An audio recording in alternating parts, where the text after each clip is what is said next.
xafladda xil wareejinta taliyaha cusub ee ciidamada asluubta Puntland iyo ku-xigeenkiisa waxaa ka qayb galay madaxweynaha Puntland, wasiirro ka tirsan xukuumaddiisa, saraakiil kala duwan iyo marti sharaf lagu casumay ka qaybgalka xafladdaani. taliyihii hore ee ciidamada asluubta Puntland, Jenaraal Cali Nuur Cumar, oo xilka wareejinayay asluubta Puntlandna soo xukumayay in ka badan 10 sano, ayaa soo qaatay horumarada kala duwan ay sameeyeen ciidamada asluubta Puntland intii uu hoggaanka u ahaa, siiyeyna madaxda cusub ee ciidamada asluubta talooyin iyo tusaalayaal kala duwan.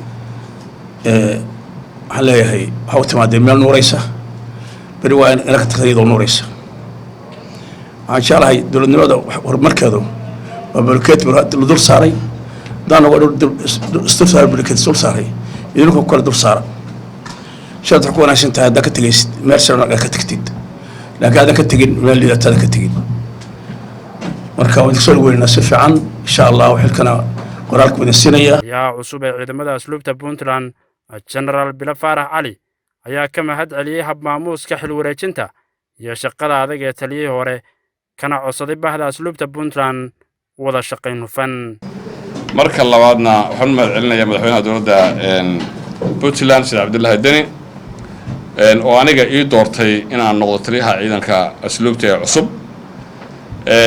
waxaan kaloo mahad celinayaa taliyaha ciidanka asluubtii hore oo xafladdii iyo filimkii projectii halkan ku daawanay, filimkii halkan ku daawanay iyo waxqabadkii uu ka sameeyay ma garanaysaa guriyihii aynu soo furay iyo aad arkayseen dhammaantood waxay ahaayeen wax lagu farxo.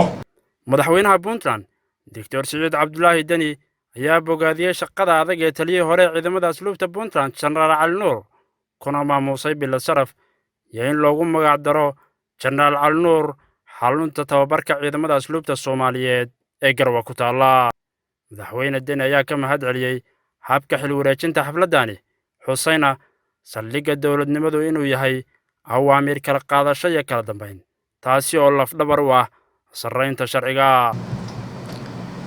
hantida ugu weyn ee ama dowlad kasta ay ilaashato ama Puntland ay ilaashan doonto waa sarreynta sharciga, oo u baahan muwaadin kasta oo dowladdaas ku dhex nool, ama state ha ahaato ama dowlad federaal ha ahaato, maamulka meesha ka jira, muwaadin kasta oo ku nool waxaa la rabaa. dhanka kalena madaxweyne Deni ayaa xarigga ka jaray dhismayaal loogu talagalay inay degaan saraakiisha iyo xaasleyda ciidamada asluubta Puntland, kuwaasi oo dhismahooda ku guulaystay taliyihii hore ee ciidamada asluubta Puntland.